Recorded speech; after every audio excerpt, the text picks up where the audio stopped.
दोस्तों हमारे देश के जो ये नए कानून है उसमें भारतीय नागरिक सुरक्षा संहिता की धारा 173 के तहत एफआईआर दर्ज करना लिखवाना किसी भी संबंधित व्यक्ति का अधिकार है दोस्तों। और अगर थाने में किसी व्यक्ति की एफआईआर नहीं लिखी जाती है तो वो उनके ऊपर के किसी भी अधिकारी यानी कि एसपी डीएसपी के पास में भी एफआईआर लिखने के लिए बोल सकता है और आवश्यकता पड़ने पर उसके ऊपर के अधिकारियों की भी शिकायत की जा सकती है दोस्तों। और ऐसे में हायर क्लास के यानी कि उच्च अधिकारियों के संज्ञान लेने पर जो भी संबंधित व्यक्ति होगा उसकी एफआईआर दर्ज की जाएगी दोस्तों। और एफआईआर को लेकर आम आदमी को बिल्कुल भी डरना नहीं चाहिए, चाहे उससे संबंधित मामला हो या फिर उसके किसी परिचित से। और पुलिस थाने में जाने में हिचकिचाने में डरने की जरूरत नहीं होती है दोस्तों। वहीं कई लोगों की शिकायत होती है दोस्तों तो उनकी एफआईआर थाने में नहीं लिखी गई।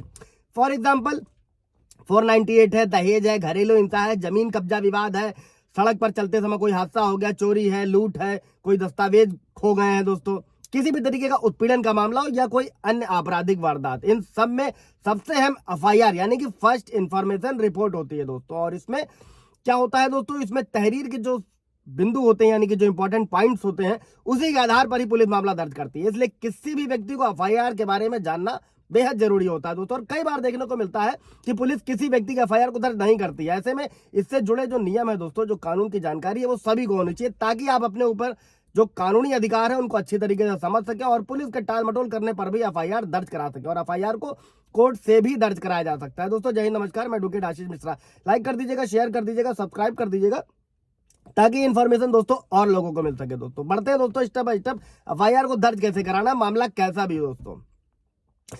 दोस्तों आप एफआईआर को कोर्ट से भी दर्ज करा सकते हैं। अगर एफआईआर में क्या करना है, अगर सीनियर अधिकारी भी आपकी शिकायत को लेकर कोई एक्शन नहीं लेता है तो ऐसे में आप भारतीय नागरिक सुरक्षा संहिता के सेक्शन 175 के सबसेक्शन 3 के तहत इसकी शिकायत डायरेक्ट मजिस्ट्रेट से कर सकते हैं दोस्तों। और आपकी शिकायत को सुनने के बाद में जो मजिस्ट्रेट होगा वो संबंधित पुलिस अधिकारी को एफआईआर दर्ज करने का निर्देश देगा। और इस नियम का स्पष्ट उल्लेख है कि अगर कोई भी अधिकारी एफआईआर दर्ज करने से मना करता है दोस्तों तो इस स्थिति में सुप्रीम कोर्ट के आदेश के तहत उन पर भी एक्शन लिया जा सकता है। इसकी भी बाकायदा नए कानून में व्यवस्था की गई, इस पर पूरा ब्रीफ वीडियो आप जाकर देख भी सकते हैं। और इसके अलावा अगर आपकी एफआईआर पुलिस नहीं दर्ज कर रही है तो आप अपनी शिकायत को ऑनलाइन भी दर्ज करा सकते हैं एफआईआर को।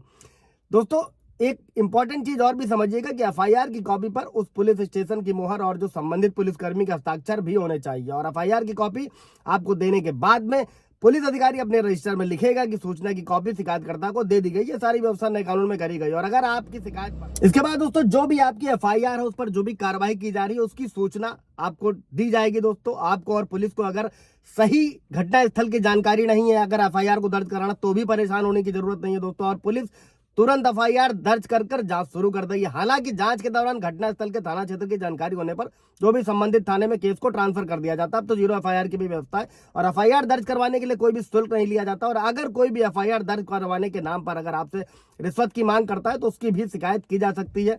शिकायत पूरी तरीके से स्पष्ट होनी चाहिए दोस्तों। वहीं कई लोगों की यह भी शिकायत होती है कि उनकी एफआईआर थाने में नहीं लिखी गई या फिर मजिस्ट्रेट का एफआईआर के लिए किया गया आवेदन निरस्त हो गया। तो ऐसा में क्या हो सकता है दोस्तों, इसके भी कई कारण हो सकते हैं, लेकिन एक कारण यह भी होता है कि उसके लिखने का तरीका गलत हो।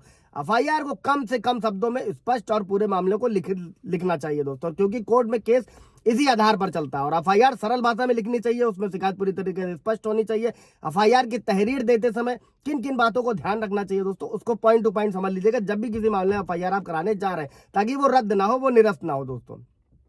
सबसे पहला तो कब, तारीख और समय बहुत जरूरी है। घटना के समय और तारीख की जानकारी लिखी जानी चाहिए। इसी के साथ में घटना कहां पर हुई इसकी भी जानकारी, किसने अपराध किया, किस व्यक्ति ने किया, ज्ञात है या अज्ञात है, या उनके स्थान नाम पता जो भी वो लिखना चाहिए। किसको किसके साथ अपराध किया गया, मतलब पीड़ित और जिसने किया उसका नाम होना चाहिए। सभी नाम पता ये सब मौजूद होना चाहिए। और एक सबसे इंपॉर्टेंट चीज ये है दोस्तों कि इसलिए सबसे ज्यादा ध्यान देने की जरूरत है। इसको इस तरीके से समझ सकते हैं कि अगर पहला व्यक्ति दूसरे पर गोली चलाता है और उसकी मौत हो जाती है तो पहला व्यक्ति दोषी होगा, और पहला व्यक्ति दूसरे पर अपनी पिस्तौल तान देता है और दूसरा व्यक्ति अपने बचाव में गोली चलाता है तो दूसरा व्यक्ति दोषी नहीं है, क्योंकि इसे आत्मरक्षा का कदम बताया गया दोस्तों। और इसमें भी पूरे नए कानून में व्यवस्था की गई है, उस पर भी पूरा ब्रीफ वीडियो आप जरूरत पड़ने पर आप जाकर देख भी सकते हैं दोस्तों। किसी ने मान लीजिए एक व्यक्ति ने अपनी कार से किसी दूसरे को टक्कर मार दिया है और उसकी मौत हो जाती है तो पहला व्यक्ति हत्या का दोषी नहीं है दोस्तों, बल्कि उस पर दुर्घटना का केस चलेगा और उसके हिसाब से उसे दंड मिलेगा दोस्तों। इसके बाद दोस्तों गवाह, घटना के समय अगर कोई गवाह मौजूद है तो उसकी जानकारी दिया जाना चाहिए। हथियार कोई इस्तेमाल हुआ है, पिस्तौल है, डंडा है, रान है, जो भी एनीथिंग एल्स कुछ भी है प्रयोग किया उसका होना चाहिए। अगर कोई धोखाधड़ी का मामला है, मान लीजिए कोई जमीन का हो गया है तो आपको stamp paper, letterhead, internet, mobile, ये सारी जानकारियां दी जानी चाहिए।